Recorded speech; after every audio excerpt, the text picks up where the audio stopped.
buenas tardes, buenos días. Mi nombre es Juan Pablo Chamorro y vengo a hablarles en esta ocasión sobre la fibra óptica. Primero voy a hablarles un poquito sobre la historia, que comenzó en el siglo XIX con el físico irlandés John Tyndall, que descubrió que la luz podía viajar a través del agua. Y luego ya un siglo más tarde, en 1952, otro físico, esta vez Narinder Singh Company, pues se apoyó en los estudios que hizo John para poder inventar la fibra óptica. Solo que pues en ese tiempo no era como la conocíamos hoy en día y pues eh, dado a que apenas estaba en su proceso de conocimiento, de investigación, de todo eso, solo se utilizó para transmitir imágenes en el endoscopio de un médico. Luego, en los años 60, eh, se empezó como a analizar y a ver que la fibra óptica podía ser un nuevo método de transmisión de las comunicaciones. Y pues la invención del láser en esa década pues fue la que condujo a la investigación de los cables transmisores de vidrio. Entonces, eh, un japonés de apellido Kao y un alemán de apellido Hoffman en 1966 hicieron un estudio que ese fue el que produjo como que se partiera la historia en dos en la investigación de ese material y pues la revolución de las comunicaciones que se cumplía o que se llegó a dar a conocer en este estudio, que la atenuación observada hasta entonces de las fibras de vidrio no se debía a mecanismos intrínsecos, sino más bien que era por las impurezas originadas en el proceso de fabricación.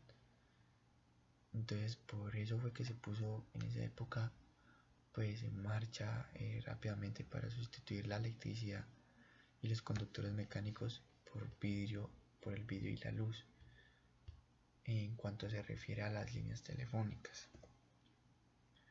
Luego durante la década de los 70 pues se realizaron diversos experimentos y estudios en los que la atenuación iba bajando cada vez más.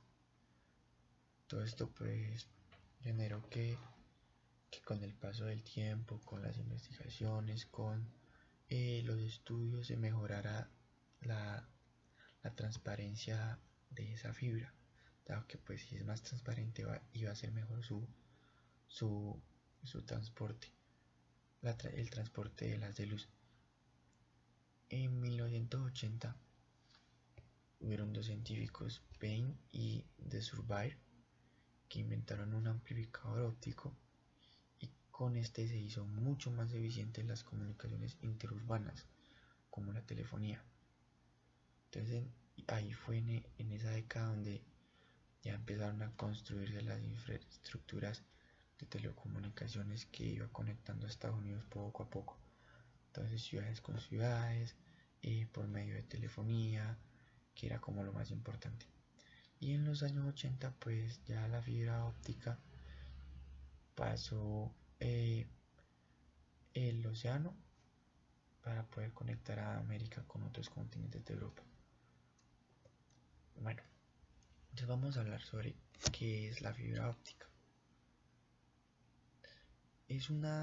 La fibra óptica pues primero sus características es que es flexible, es transparente y, y es hecha al embutir o extruir vidrio que pues en su composición química es silicio o plástico de un diámetro un poco más grueso que el de un cabello humano, o sea, son un poquito más grueso que el cabello y el cabello sabemos que son como micras de espesor.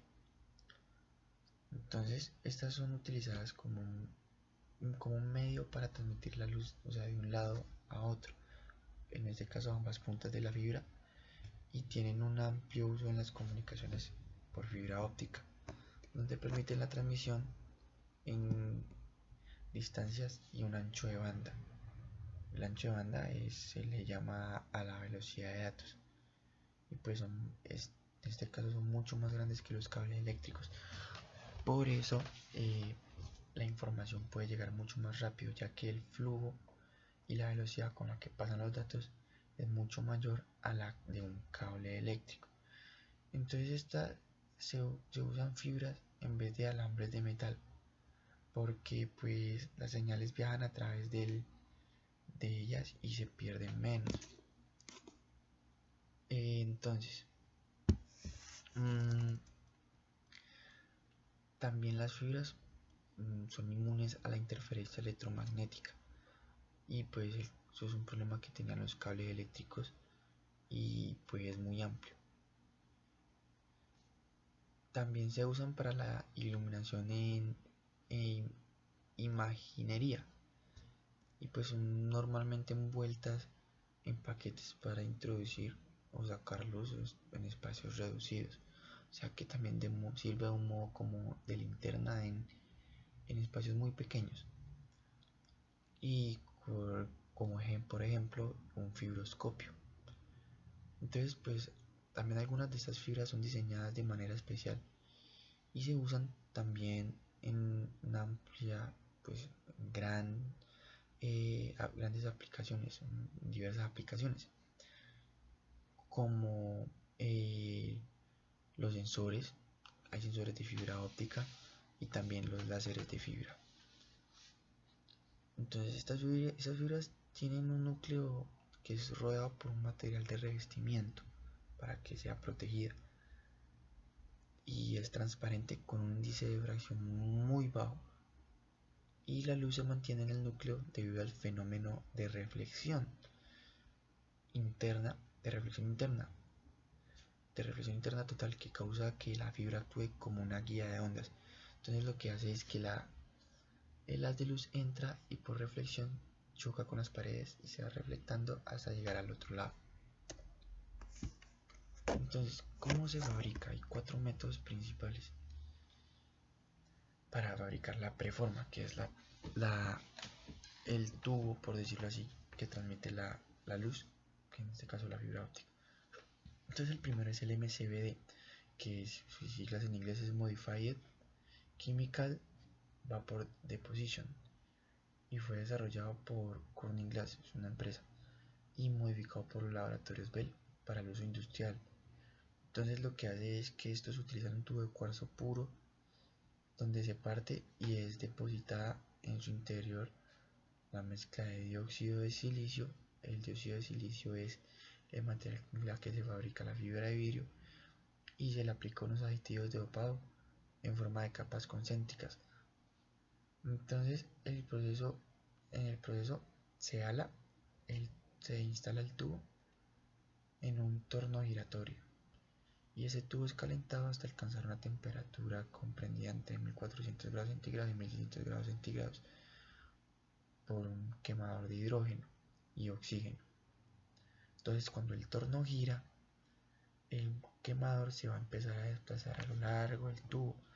Por un extremo del tubo se insertan los aditivos de dopado, que es una parte fundamental del proceso, ya que pues de la proporción de estos aditivos dependerá el perfil final del índice de refracción del núcleo. O sea que dependiendo de la cantidad de aditivos que se le apliquen al tubo, va a mejorar el índice de refracción. Si se le aplican más aditivos, el índice de refracción será mucho mejor, aunque tampoco se puede exceder porque ya si no puede cumplir con los requerimientos. También hay otro que es el VAD, que es vapor axial de deposición, donde la materia prima pues es la misma que el método anterior, la utilizada, solo que tiene una diferencia, y que solo se deposita solamente en el núcleo, mientras que en este, además del núcleo de la FO, se deposita también en el revestimiento. O sea, no es solo en la parte interna, sino que esta vez también va en la parte externa.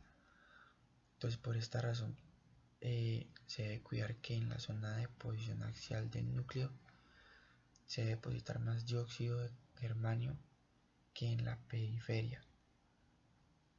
¿Qué quiere decir? Que en la parte de afuera debe, debe depositarse más dióxido de germanio para evitar que, que ocurra un daño. Y eso se logra a través de la introducción de los parámetros de diseño en el software de apoyo que sirve de apoyo en el proceso de fabricación. Como todo esto se realiza mediante métodos automatizados, entonces todo esto se inserta en ese software.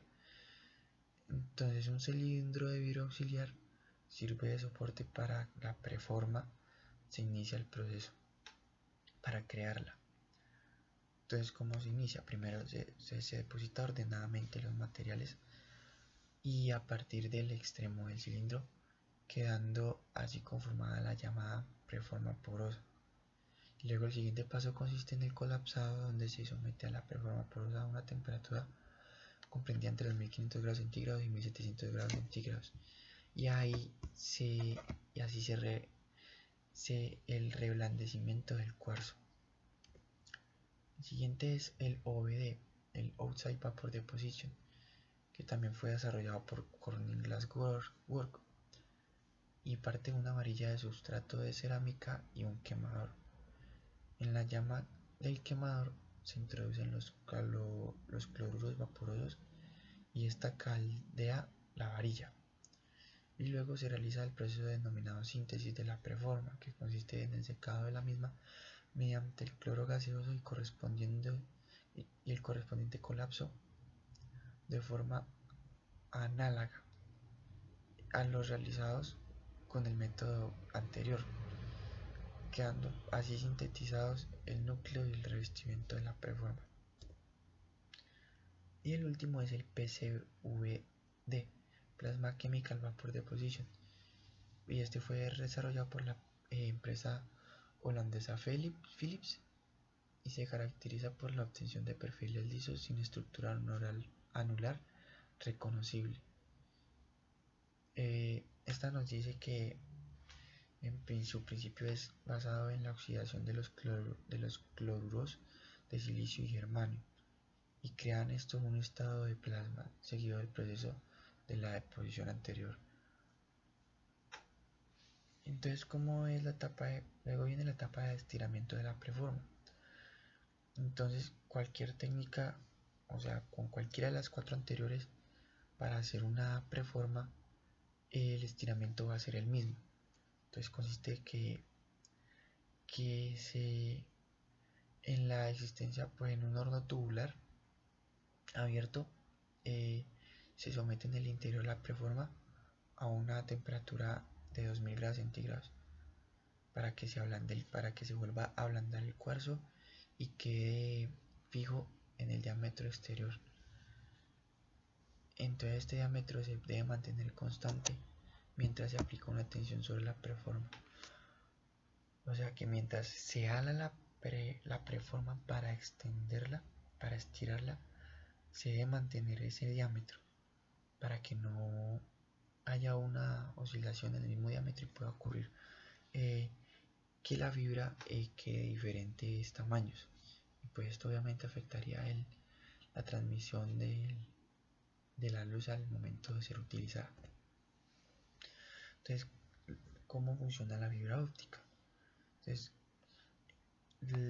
su funcionamiento es sencillo, se basa en que se transmite un haz de luz por todo el núcleo de un lado al otro, y pues como principal objetivo es que no se pueda atravesar el revestimiento, solo se va a reflejar y va a seguirse propagando. Entonces eso se consigue si el índice de refracción del núcleo es mayor al índice de refracción del revestimiento. Entonces es como si fuera el núcleo, como si fuera un espejo que refracta la luz y la refleja de un lado al otro, como podemos ver en la imagen.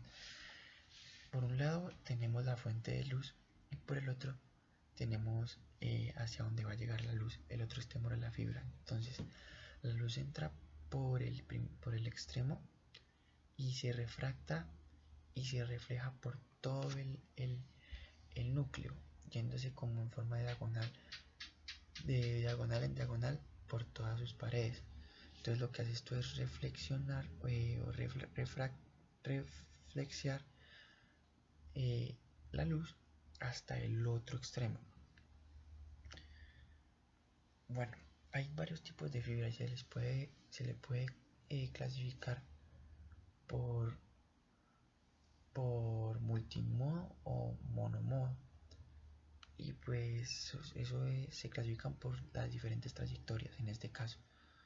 Entonces, ¿en qué consiste la multimodo? Es la que los haces de luz pueden circular por más de un modo o camino, o sea, pueden pasar por varios caminos. Entonces, esto quiere decir que pues no todos no llegan a la vez.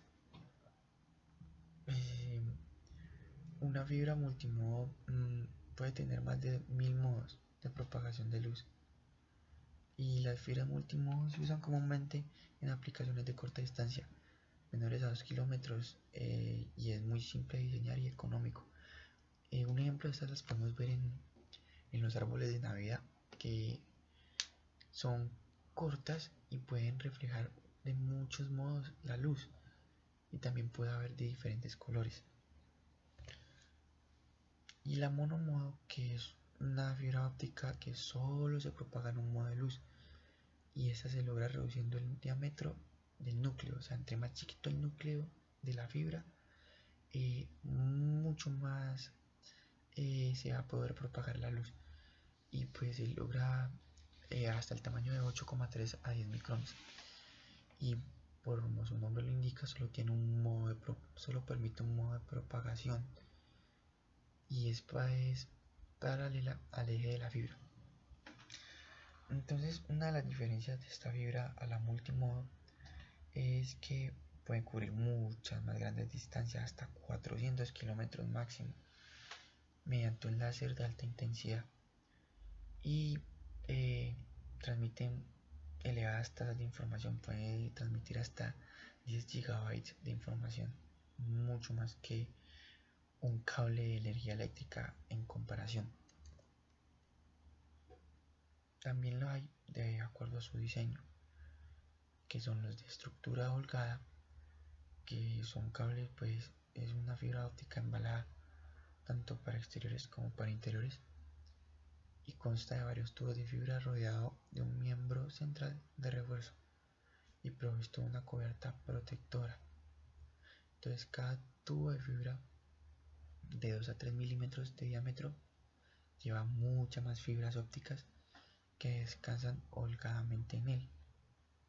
Entonces, estos tubos pueden ser huecos y también pueden estar llenos de gel hidrófugo, que actúa como un protector de la humedad. Entonces, esto impide que entre agua a la fibra y que la dañe por humedad. Y el tubo holgado aísla la fibra ya de las otras fuerzas mecánicas exteriores que se ejerzan. Entonces, como podemos ver en esta imagen, en el centro tenemos el miembro central del refuerzo, luego a su alrededor tenemos el tubo holgado. El tubo holgado tiene una gel de relleno. El tubo holgado lleva la fibra óptica que podemos ver aquí, y esta fibra óptica está rellenada. El tubo holgado, perdón, lleva un relleno de gel para que la fibra óptica pueda flexar en este caso y no se parta, no se fracture. Luego viene un hilo rasgado alrededor de los tubos holgados, y luego unos hilos de aramida de la coraza protectora. Esto es para que quede más cubierta, para prevenir su humedad, para que resista la fuerza mecánica que pueda haber en ella. Y luego viene su cubierta protectora, que ya está en la exterior. También tenemos el cable de estructura ajustada, y pues es un cable diseñado para instalaciones en el interior de edificios.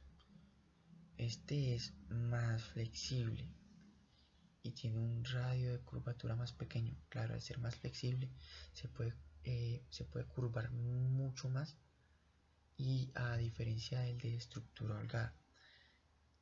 Entonces, estas tienen muchas más fibras con protección Estos tienen fibras con protección secundaria que rodean un miembro central de tracción.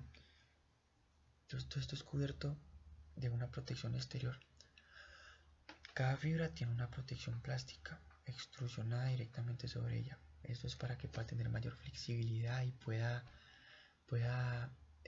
permitir que el cable pueda ser doblado mucho más fácil sin que se fracture y pueda alcanzar hasta un diámetro de 900 micrones y rodando al recubrimiento de 250.000 micrones de la fibra óptica. Entonces aquí vemos el miembro central, en este caso es mucho más grande, y tenemos una fibra óptica que en su exterior tiene la estructura ajustada. Luego vienen el hilo rasgado, seguido de los hilos de arámida de la coraza protectora, y por último la cubierta de polietileno, que es la que permite que no sea fácilmente atravesada por algún material y permita también su flexibilidad. Bueno, ahora vamos a hablar cómo podemos encontrar la fibra óptica en la aviación. Entonces los aviones comerciales, ya los últimos como lo que son el A380, un A350, el Boeing 777 y el 787,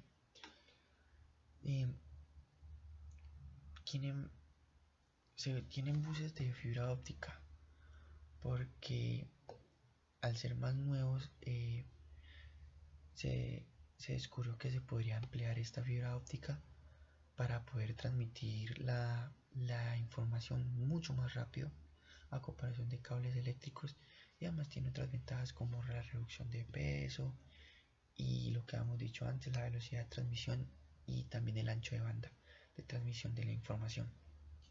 Entonces por eso se han venido empleando en esta última generación de aviones, que al ser más modernos han sido optimizados con esta fibra óptica. Uno de los primeros aviones que ocupó la fibra óptica fue el McDonnell Douglas, el AB-8B, el Harrier, el General Dynamics F-16 o el Boeing F-18. Pues lógicamente como muchas de las tecnologías que vemos hoy en día, primero son introducidas en el ámbito militar, y luego ya el primer avión que pudo montar un bus de fábrica de fibra óptica fue el Boeing 777, en cuanto a lo comercial nos referimos. Entonces pues esta red es la que en este avión conectó varios sistemas de aviónica situado en el centro de equipos de esta aeronave, con las pantallas y otros dispositivos de cabina. Entonces uno de los dispositivos que extiende a largo del avión es el IFE, que es un Flight Entertainment, que es la entretenimiento a bordo. Y esta red utiliza un bus de ARINC 636, que pues esto cumple con los estándares de Ethernet necesarios. Entonces esto es el IFE. El IFE es el sistema de entretenimiento a bordo para los pasajeros en una aeronave. Entonces por eso es que podemos ver que cuando uno va en un avión, la información que se lanza a través de las pantallas es de inmediato, ya que pues estas son conectadas mediante fibra óptica. Entonces la velocidad de transmisión de los datos es mucho mayor y puede ser mucho más rápida también la cantidad de información que pueda pasar por ellos, ya que al ser unas de luz nos permite pues nos da esta ventaja en comparación a un cable eléctrico. Y luego ya vino el A350, el 7800 o el Comagno A19, que pues ya este fue equipado con un bus de fibra óptica ARINC 664, conocido popularmente como AFDX, que están basados también en los protocolos estándar de Ethernet IEEE 802.2. Entonces, ¿para qué se utiliza esta fibra óptica? Los pilotos llevan algo llamado EFB, que puede ser una tablet, una laptop o algún elemento computarizado en el cual ellos tienen toda la información requerida relacionada en cuanto a la aeronave, las cartas del aeropuerto de destino, de llegada, eh, la, el clima, todo lo relacionado con cartas, 3 dimensiones para este piloto. Todo eso también está conectado mediante este bus de fibra óptica ARIN 664. Entonces está conectado a la aeronave mediante fibra óptica para que el funcionamiento sea coordinado entre la aeronave y la EFB, y así el piloto pueda tener una respuesta o una transmisión de datos mucho más rápida en comparación a un cable. Entonces, en general, la fibra óptica se emplea en las aeronaves para, para poder tener una mayor transmisión de datos y en un tiempo mucho menor en comparación a lo que podemos obtener empleando cables eléctricos de cobre. También tiene grandes desventajas, que es que no le afecta a las ondas electromagnéticas. Esto es una gran ventaja porque la información no tiende a perderse a comparación con los cables eléctricos. Entonces, pues esta es un poco de la historia, su aplicación, cómo se ve y cómo la podemos utilizar en las aeronaves y en la aviación comercial. Entonces espero haya sido de gran ayuda para ustedes y pues muchísimas gracias por ver el video.